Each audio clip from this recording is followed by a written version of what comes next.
오늘 제목은 내 죄사함을 받았느니라는 제목으로 우리가 이 말씀 함께 나누고 또 한 주간을 살아가는 힘이 되기를 바라겠습니다. 빌 게이츠가 마이크로소프트사 CEO로 일할 때였습니다. 그는 직원 영입에서 매우 중요한 조건이라며 파격적인 원칙을 발표했는데 그 내용이 어떤 것인가? 이력서에다가 자기가 실패한 내용을 적으라 이렇게 말했어요. 왜 이력서에다가 자기가 실패한 내용을 적으라? 이유는 우리가 실패를 통해서 성장하고 성숙하고 또한 중요한 가치를 깨닫기 때문인 것이죠. 특별히 실패했을 때 이유뿐만 아니라 그리고 거기서 배운 점을 적으라 이렇게 빌 게이츠가 말함을 우리가 보게 됩니다. 오늘 우리가 마가복음을 봤는데요. 마가복음도 실패를 경험했던 사람이 바로 마가입니다. 마가는 굉장히 유력한 집에서 태어났고 부유한 집에서 태어났습니다. 어머니가 다른 사람들에게 큰 다락방을 지을 정도로 부유한 자가 바로 마가였고 또 베드로가 참 사랑했던 자가 바로 마가였으며 또 마가는 바나바가 마가의 또 삼촌이었죠. 마가가 조카였음을 우리가 알 수 있습니다. 근데 그가 어느 곳에서 실패했냐면은 우리가 사도행전 보면요.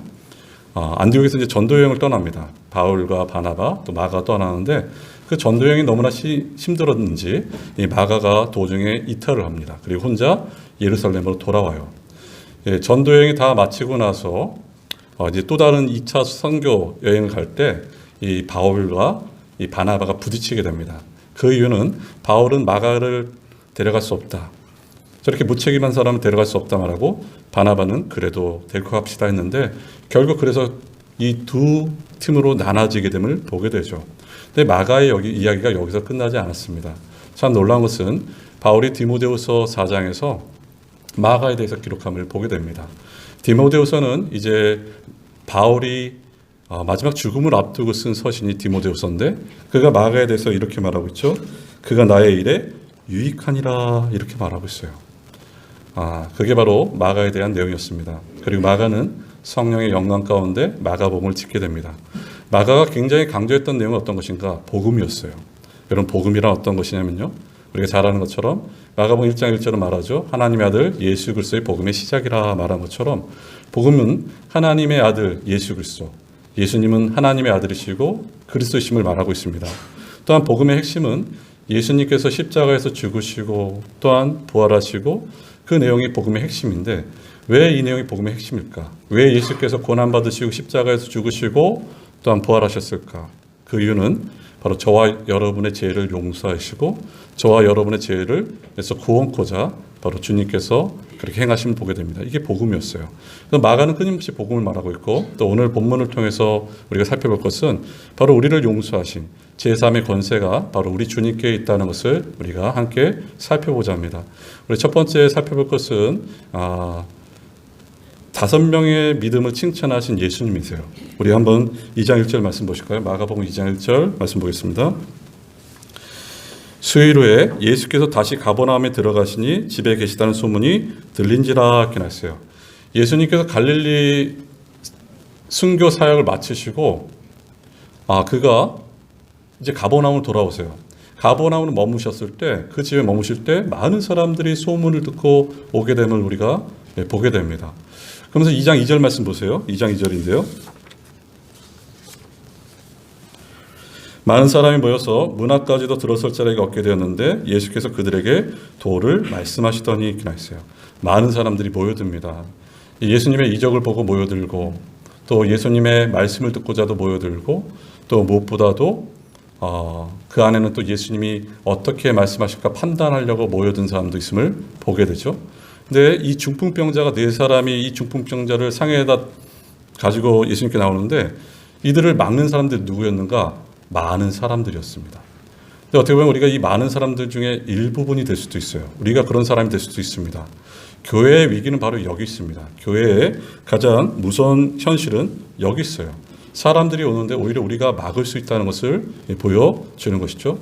예전에 기독교 윤리 실천 운동에서 다음같이 말하고 있습니다. 타종교에 비해서 기독교가 신뢰도가 가장 낮다 이렇게 말하고 있어요. 근데 몇 해 전에 그랬는데 코로나19로 지금 교회의 신뢰도는 정말 너무너무 낮아졌습니다. 여러분 이럴 때 우리의 태도는 어떻게 될까? 우리를 빛과 소금으로 부르셨기 때문에 이럴 때 더욱더 움츠리지 말고 친절과 정말 자비를 베푸는 것이 바로 교회의 사명임을 우리가 알 수 있는 것입니다. 바로 이 많은 사람들이 이들을 막았다 이렇게 알 수 있고요. 근데 더 놀라운 것은 예수님께서 이들에게 가르쳤던 것은 어떤 것일까 볼까요? 2장 2절 말씀 한번 다시 보겠습니다. 예수께서 그들에게 도를 말씀하시더니 이렇게 했어요. 예수님이 그들에게 도를 말씀하셨다. 이 얘기는, 이 도란 얘기는 말씀을 가르치셨다는 것이에요. 복음을 선포하셨다. 그러니까 예수님은 어떤 이적을, 어떤 기적을 베푸시기 전에 항상 했던 것은 어떤 것이냐면요, 말씀을 가르치시고 복음을 전파하셨던 것이 예수님의 일하심이다. 이것을 말하고 있어요.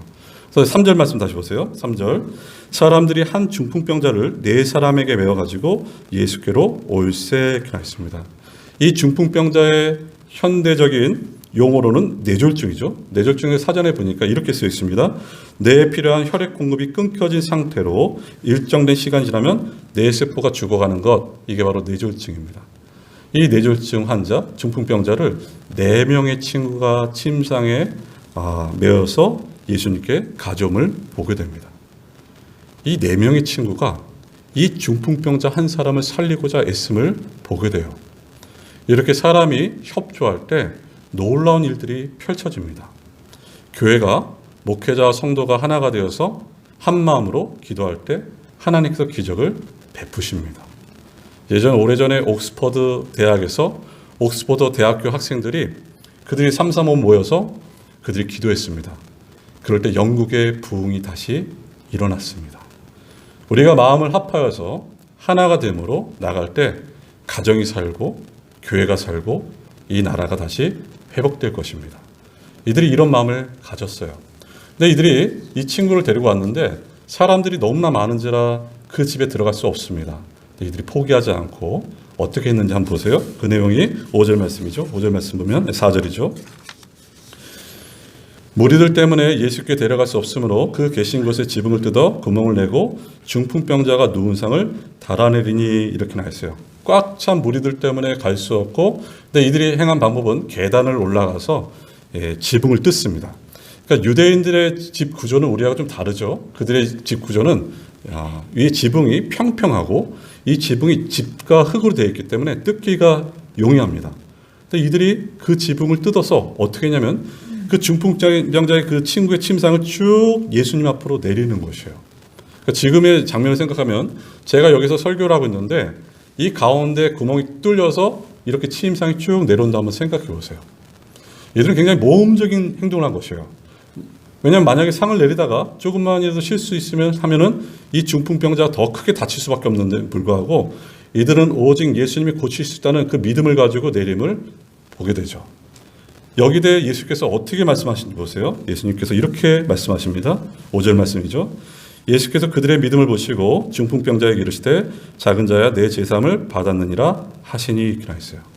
예수님이 그들 5명의 믿음을 보시고 중풍병자에게 내 제사함을 받았다 이렇게 말하고 있어요. 혹자는 4명의 믿음을 칭찬했다 말하지만 아닙니다. 4명뿐만 아니라 중풍병자 5명의 믿음을 보시고 예수께서 칭찬하시고 이들에게 말씀하신 게 중풍병자야 작은 자야 내 제사함을 받았다 이렇게 했어요. 근데 예수님이 우리가 나중에 제일 먼저 볼 때 예수님이 어디를 보고 싶으세요? 예수님 눈빛이죠. 예수님이 어떻게 이 사람을 쳐다봤을까요? 긍휼한 마음을 가지고 작은 자야 이렇게 했어요. 작은 자야 내 제사함을 받았느니라. 이 작은 자란 뜻은 아들이란 말이에요. 내 아들아 내 제사함을 받았느니라. 어른인 그에게 아들아 이렇게 부르고 계세요. 자비와 긍휼로 오늘 찬양의 그 가사처럼 그 마음을 가지고 주님께서 이 사람을 대하심을 보게 되는 것이죠. 이들의 믿음은 어떤 믿음이었을까요, 여러분? 이들의 믿음은 이런 믿음이었겠죠. 예수님만이 모든 것을 고치실 수 있는 능력이 있음을 믿고 나간 것이었죠. 또 이들의 믿음은 낙심하거나 포기하지 않는 믿음이었고, 또 이들의 믿음은 자신들이 해야 될 도리를 다 한 다음에 이 모든 것을 다스리는 주님께 맡기는 믿음이었습니다. 그리고 이들의 믿음은 강행한 믿음이었어요. 어떤 사람이 누가 뭘 할지라도 믿음으로 주님께 나가는 믿음, 이게 바로 이들의 믿음이었습니다. 믿음이라는 것은 바로 예수를 전적으로 신뢰하는 것이 믿음입니다. 여러분 어떤 어려움과 역경 가운데서도 주님만이 이것을 해결하실 수 있다는 믿음을 가지고 우리는 앞으로 주님께 나가셔야 돼요. 예수님께서 이들의 모습을 보시고 얼마나 귀하게 여기셨을까요? 그들의 믿음, 예수님을 신뢰하는 그 믿음, 그리고 무엇보다도 그들이 정말 서로를 아껴주고 배려한 그 마음들, 그 모든 것을 누가 보셨는가? 주님이 보셨습니다. 제가 이 말씀 묵상하면서 우리 주변에도 이렇게 좋은 믿음의 동력자들이 많아지길 바랍니다. 여러분 만남의 축복을 위해서 기도하셔야 돼요. 우리 자녀들 위해서도 그렇고 우리 자신도 그렇고 이런 믿음의 사람들을 많이 만나기를 바라는 것이죠. 우리는 혼자 힘으로 여기까지 온 것이 아닙니다. 주변에 도움이 있었고 주변에 협조가 있어서 여기까지 왔습니다. 제가 좋아하는 고사성어 중에 하나가 순망치안이라는 고사성어가 있습니다. 이 내용은 입술이 없으면 이가 시리다 이런 뜻이에요. 이 내용이 나온 배경은 이렇죠. 중국 춘추 전국시대에 이 진나라가 괭나라를 이제 치러 가려 합니다. 저 나라를 무너뜨리려 알고 있어요. 근데 괭나라를 가기 위해서는 그 중간에 우나라가 있어요. 우나라. 그래서 이 진나라가 사신을 보내서 우나라 왕에게 말합니다. 길을 내달라. 그럼 우리가 괭나라를 치고 나서 우나라 당신들에게 전리품을 주고 보상하겠다. 근데 이 내용을 듣고 우나라의 충신 궁지기가 다음같이 제안을 합니다. 왕이셔 절대 그럴 수 없습니다. 진나라는 우나라를 치고 나서 반드시 우리를 공격할 것입니다. 아니 괭나라를 치고 나서 반드시 우나라가 우리를 공격할 것입니다. 이렇게 말하고 있어요. 그래서 나온 말이 입술이 없으면 이가 시리다. 순망치안입니다. 저와 여러분 여기까지 오기까지 주변에 많은 사람들이 우리를 도왔습니다. 우리가 이것을 잊지 마셔야 돼요. 저는 슈바이처 박사의 신학과 신앙은 동의하지 않는데 이분이 아주 존경받는 삶을 살았습니다. 근데 이분이 이런 삶을 살았던 이유 중에 하나가 자신이 여기까지 오기까지 많은 사람들이 도움을 받았다는 것을 깨닫게 되고 그의 모든 부귀 영화를 내려놓고 아프리카야 선교를 나가고 의료 선교 나가서 많은 사람을 고침을 보게 돼요. 이들의 자세는 자신의 힘으로 여기까지 온 것이 아니었다 이것을 보게 돼요. 바울도 그의 마음 가운데 나는 복음의 빚진 자라 말한 것처럼 우리 삶이 마치 이와 같습니다. 여러분 여기서 한번 다시 보세요. 2장 5절에 다시 이렇게 말씀을 보시 바라겠는데요.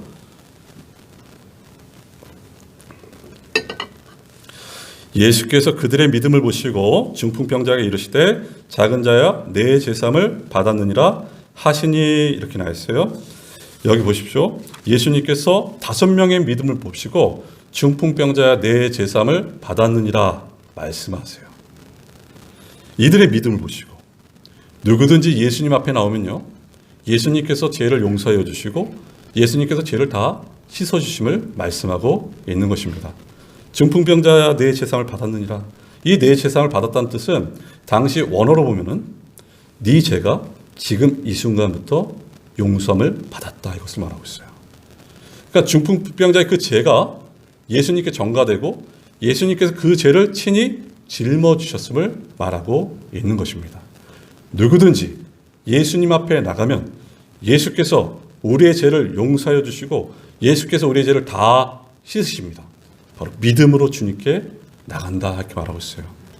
이게 바로 예수께서 칭찬하신 내용이죠. 두 번째 우리가 살펴볼 것은 서기관의 마음을 감찰하신 예수님이세요. 우리 6절 말씀 보실까요? 6절에 이렇게 나와 있죠. 어떤 서기관들이 거기 앉아서 마음에 생각하기를 보게 됩니다. 이 자리에 누가 왔냐면 서기관들이 왔습니다. 이 서기관들은 예루살렘에서 파견된 자들입니다. 이들은 미리 와 있었어요. 그리고 가장 좋은 자리에 앉았습니다. 그래서 예수님이 뭔가 문제가 있는지를 판단하고자 이 서기관들이 이 자리에 와 있었던 것이에요. 종교 지도자들이 이들을 보낸 것이죠. 예수님에 대한 조사를 시작하신 것임을 우리가 알 수 있습니다. 서기관들의 일하는 것은 어떤 직무를 맡았는가? 보통 기록하고 행정관, 법률, 자문관 이런 일을 맡았던 자들이 바로 서기관들인데 이들이 지금 앉아서 예수님이 어떻게 하신지를 보고자 했어요. 그래서 이들이 7절 말씀 보세요. 이들이 이런 마음을 품게 됩니다. 이 사람이 어찌 이렇게 말하는가? 신성 모독이로다. 오직 하나님 한 분 외에는 누가 능히 죄를 사하겠느냐 이렇게 했어요. 이들의 마음 가운데는 예수님은 병을 고칠 수 있지만 그건 인정하겠다. 하지만 죄를 사하는 권세가 어떻게 저 사람이 저렇게 말할 수 있을까? 그래서 이들의 마음 가운데 어떤 마음이 들었습니까? 마음부터 이제 예수님을 박해하기 시작했어요. 여러분, 누구든지 마음에 품은 악한 생각을 일찍이 뿌리 뽑아야 됩니다. 그렇지 않으면 큰 죄로 발전할 수 있어요. 근데 이들이 말은 하지 않았습니다. 하지만 이들은 마음 가운데 예수님을 향해서 신성모독이라 이렇게 말하고 있어요. 신성모독이란 것은 하나님의 특권을 탈취하거나 하나님을 불경스럽게 모독한다는 뜻이 바로 신성모독이에요. 왜 이들이 이렇게 생각했는가? 하나님만이 죄를 사하실 수 있는 권한이 있는데 어떻게 저 젊은 자가 저 중풍병자를 향해서 죄를 사한다 말할 수 있을까? 바로 신성모독이다 이렇게 말하고 있어요. 그러니까 이 서기관들이 보기에는 예수님이 누군지 전혀 몰랐습니다. 예수님이 이 땅에 왜 오셨는지 알지 못할 뿐만 아니라 예수님이 하나님이신지를 알지 못했던 자들이 누군가? 바로 이 서기관들이에요. 이들은 말하지 않았습니다. 마음으로 생각했어요. 마음으로 예수를 판단하고 마음으로 예수를 핍박했던 자들. 예수께서 이들의 마음을 아십니다. 여러분 8절 말씀 보세요. 그들이 속으로 이렇게 생각한 줄을 예수께서 곧 중심에 아시고 이르시되 어찌하여 이것을 마음에 생각하느냐 이렇게 했어요. 예수님께서 그들의 마음을 아십니다. 여러분. 구약에 보면 하나님께서 우리의 마음을 아신다 표현이 나와 있죠. 그 중에 대표적인 구절이 사무엘상 16장 7절 보실까요? 사무엘상 16장 7절입니다. 여호와께서 사무엘에게 이르시되 그의 용모와 키를 보지 말라. 내가 이미 그를 버렸노라. 내가 보는 것은 사람과 같지 아니하니 사람은 외모를 보거니와 나 여호와는 중심을 보느니라 하시더라 이렇게 했어요. 하나님께서 다윗을 기름 붓기 전에 말씀하신 내용입니다. 사람들은 외모를 봅니다. 하지만 여호와는 하나님은 우리의 중심을 보시는 하나님이세요. 열왕기상 8장도 보실까요? 열왕기상 8장 39절이죠. 주는 계신 곳 하늘에서 들으시고 사하시며 각 사람의 마음을 아시오니 그들의 모든 행위대로 행하사 갚으시옵소서. 주만 홀로 사람의 마음을 다 아심이니이다 이렇게 했어요. 이 열왕기상 8장을 통해서도 말하는 것은 오직 하나님만이 사람의 마음을 아신다 이렇게 말하고 있어요. 예수님이 서기관들의 마음을 다 아셨습니다. 하나님께서 지금 저와 여러분 이 자리에 어떤 마음과 어떤 생각을 가지고 오신 것 하나님이 다 아십니다. 여러분 가끔 이럴 때 있으시죠? 저도 청년 때 경험한 내용인데 목사님 설교를 하시는데 아니 어떻게 목사님 내 상황을 저렇게 잘 아시지? 이럴 때가 있어요. 그것은 목회자가 어떻게 여러분 상황을 다 알겠습니까? 하나님이 여러분을 아시기 때문이에요. 하나님께서 이 예배 가운데 말씀을 통해서 여러분의 마음과 저의 마음을 흔들어 놓으십니다. 히브리서 분명히 말씀하고 있어요. 하나님 말씀은 활력 있고 운동력 있어 자유의 날선 어떤 검보다 예리하여 홍과 영과 관절과 골수를 찔러 쪼개기까지 하는 것이 하나님 말씀 능력입니다. 하나님은 다 아세요. 우리는 사람의 겉모습을 보지만 하나님 속 중심 다 아십니다. 우리가 지금 어떤 자세, 어떤 마음을 가지고 오신지 다 아세요. 서기관들이 어떤 자세를 가지고 있는지 그 마음을 누가 아십니까? 하나님이 다 알고 계심을 보게 됩니다. 그리고 이들을 책망하시죠. 아주 호되게 책망하십니다. 여러분 예수님 하면 생각나는 게 사랑입니다. 그 앞서 보세요. 중풍병자를 향해서 작은 자야, 아들아, 네가 제사를 받았다. 이런 긍휼의 주님께서 이렇게 서기관들을 향해서 굉장히 호되게 책망하십니다. 그 이유는 왜일까요? 이들의 마음을 아셨기 때문이에요. 이들의 마음 가운데 주님을 경외하는 마음이 없는 것을 아셨기 때문이에요. 이들의 마음이 굳어진 것을 아셨기 때문이에요. 교회를 이 공동체를 회파하는 걸 하나님이 너무너무 싫어하셔요. 그래서 우리는 책망받기 전에 하나님 앞에 날마다 쏟아내셔야 됩니다. 우리의 악함을, 우리의 나쁜 마음을 주님 앞에 다 쏟아내셔야 돼요. 감사할 내용이 참 많습니다. 근데 제가 어떤 글을 보니까 손가락을 주시는 게 참 감사하대요. 왜 그럴까? 이 손가락에 여러 가지 역할을 하는데 한국 사람들 대단합니다. 젓가락을 가지다 보면 젓가락을 가지고 들기도 하고 찢기도 하고 모으기도 하고 이 손가락으로 참 대단해요. 근데 이 손가락으로 또 할 수 있는 일이 뭐냐면 죄송하지만 이렇게 엄지를 척 하든지 또 다른 사람들 사랑한다는 표현도 한다든지 아니면 다른 사람들에게 승리하자 이렇게 표현도 하죠. 근데 여러분 이거 아세요? 우리가 손가락을 이렇게 다른 사람을 향해서 이렇게 향하잖아요. 그러면 이게 다른 사람을 판단하고자 향하지만 세 가지 손가락은 지금 나를 조롱하고 있다는 것을 아셔야 됩니다. 재작년에 교수 신문에 보니까 이런 내용이 있습니다. 한 해를 정리하면서 이 사회가 어떤 사회였을까 하면서 정리한 사자성어가 어떤 거였냐면 아시탑이었어요. 아시탑이라는 얘기는 나는 옳고 너는 잘못됐다, 이 내용이에요. 그러니까 내로 남불과 다를 바가 없는 것이죠. 한 해를 돌이켜보면서 이 사회가 나에겐 굉장히 간대한데 다른 사람들은 굉장히 못마땅히 여기고 정말 서슬이 퍼렇게 날카로운 인간 사회를 뜻하는 것이 아시탑이에요. 교회는 아시타비에서 자유로울 수 있을까요? 내로남불에서 자유로울 수 있을까요? 예수님께서 바리새인과 서기관들에게 늘 말씀하셨던 내용 중에 하나가 이런 내용이었습니다. 먼저 내 눈 속에 있는 들보를 빼내고 그 후에 바퀴 보고 형제의 눈 속에 티를 빼라, 이렇게 나있어요.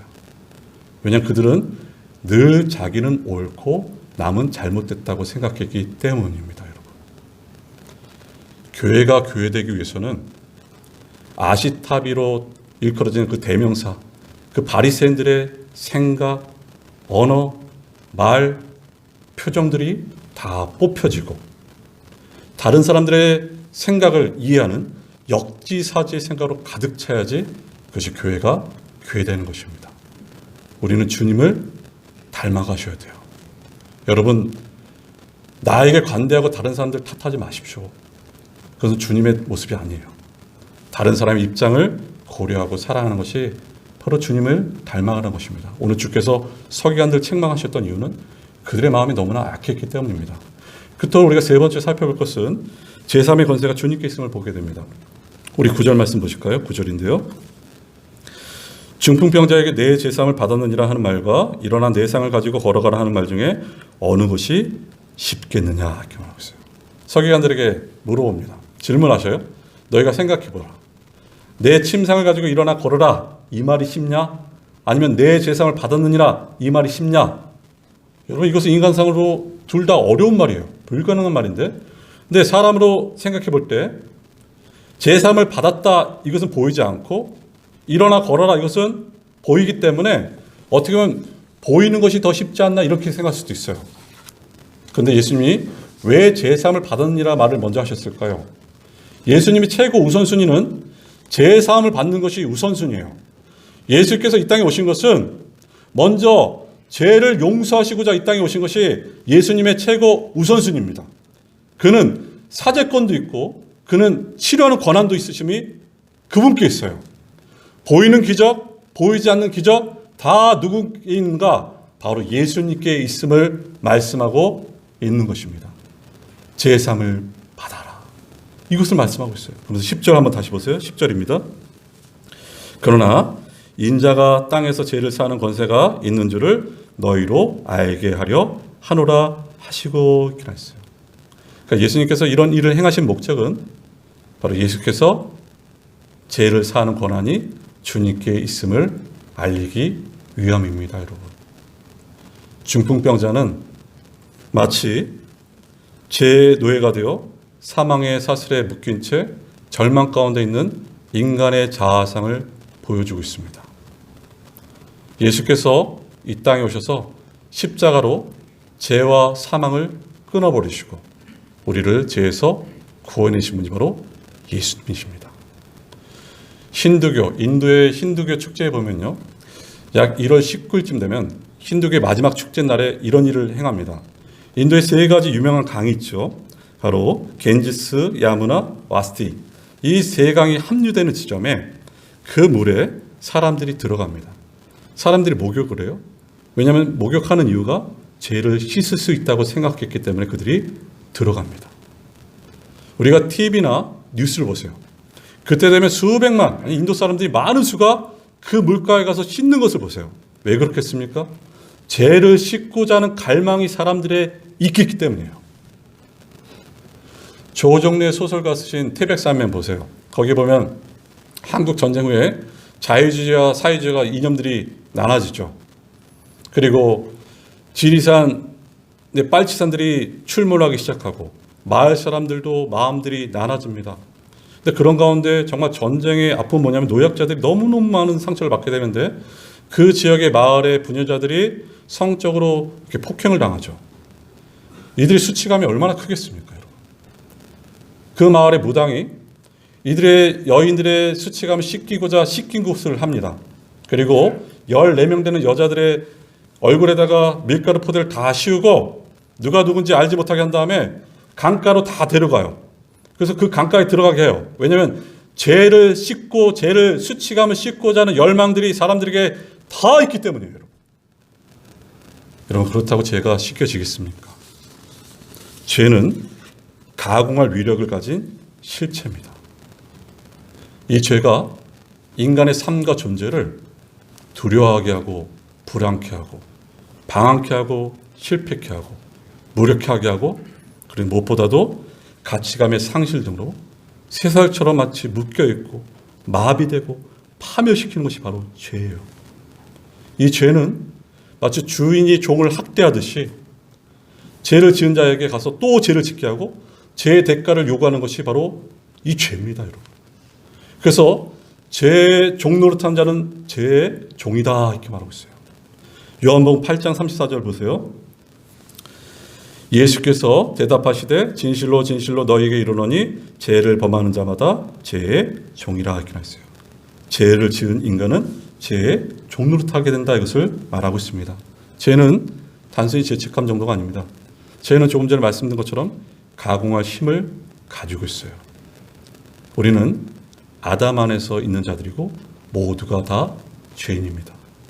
그리고 우리가 태어날 때부터 죄를 가지고 태어나고 죄 가운데 살다가 죄 가운데 죽을 수밖에 없는 것이 인생입니다. 하나님에 대한 불신과 모독은 견고하게 구축된 철근 콘크리트 구조물처럼 우리 인격 속에 잠재되어 있어요. 누가 이것을 해결할 수가 있겠습니까? 어떤 종교적 노력이나 어떤 계몽이나 어떤 교육이 이 죄를 해결할 수 없습니다. 이 죄를 해결할 수 있는 분은 단 한 분, 오직 예수 그리스도밖에 없으십니다. 여러분. 지금 이것을 말하고 있어요. 하나님께서 예수 그리스도를 통해서 우리에게 우주보다 더 큰 신비의 선물을 우리에게 주셨습니다. 그 선물은 어떤 것인가? 예수님께서 십자가에서 죽으시고 부활하심으로 인해서 우리가 죄와 죄의 권세에서 해방되었습니다. 여러분. 이게 바로 주님의 일하심이세요. 우리 모두는 죄에서 해방되고 싶어요. 우리 스스로가 될 수 없습니다. 오직 예수 그리스도를 믿음으로 죄를 용서받고 죄를 씻김 받을 수 있다는 것이 오늘 메시지의 핵심입니다. 그래서 로마서 6장 23절은 이렇게 말합니다. 죄의 삭은 사망이요 하나님의 은사는 그리스도 예수 우리 주 안에 있는 영생이니라 이렇게 나있어요. 여기 은사란 선물이죠. 하나님께서 우리에게 선물을 주시는데 예수 그리스도를 통해서 선물을 주시는데 그 예수 그리스도께서 우리의 죄를 씻기시고 그 예수 그리스도께서 우리에게 의를 전가하셨다 말하고 있어요. 그래서 우리가 영원한 생명을 누리는 자로 불렀습니다. 누구든지 예수 앞에 나오면 죄를 씻김 받고 죄를 용서받는다. 주님이 말씀하고 계세요. 그래서 11절에 이제 중풍병자에 이렇게 명령하십니다. 세 가지를 명령하세요. 11절 말씀 보실까요? 내가 내게 이르노니 일어나 내 상을 가지고 집으로 가라 하시니 이렇게 있어요. 세 가지 명령합니다. 첫 번째, 일어나라, 일어나라. 중풍병자에 일어나라. 이 단어는 회당장 야이로의 딸이 죽었을 때 달리다금 일어나라 이 말씀하고 계세요. 그리고 내 상을 가지고 집으로 가라 말씀하세요. 여러분 이 장면을 본 사람들이 어떤 마음이 들까요? 심히 두렵고 놀랬겠죠. 끝으로 12절 말씀 보세요. 그가 일어나 곧 상을 가지고 모든 사람 앞에서 나가거늘 그들이 다 놀라 하나님께 영광을 돌리며 이르되 우리가 이런 일을 도무지 보지 못하였다 하더라 이렇게 했어요.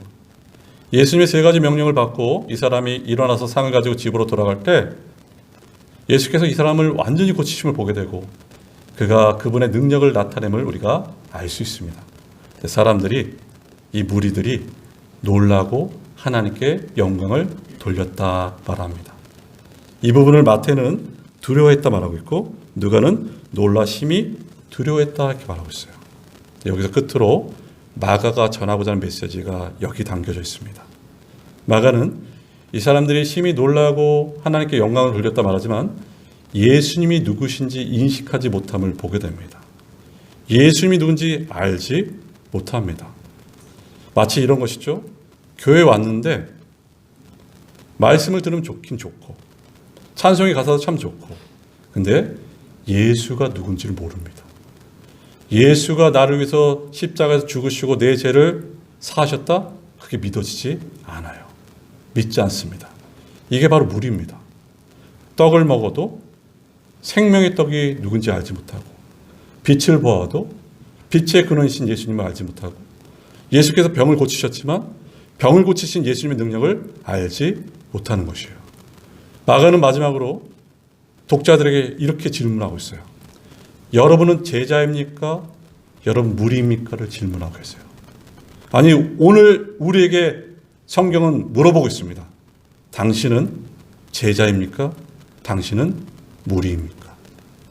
여러분 교인이 1000명, 10,000명이면 뭐합니까? 예수를 알지 못하고 예수를 믿지 못하는데 뭐합니까 여러분? 정말 우리는 예수를 아셔야 돼요. 예수님을 믿으셔야 됩니다. 예수님이 나를 위해서 고난받으시고 십자가에 죽으시고 부활하시고 승천하시고 다시 오실 예수님을 여러분 아시고 믿으셔야 돼요.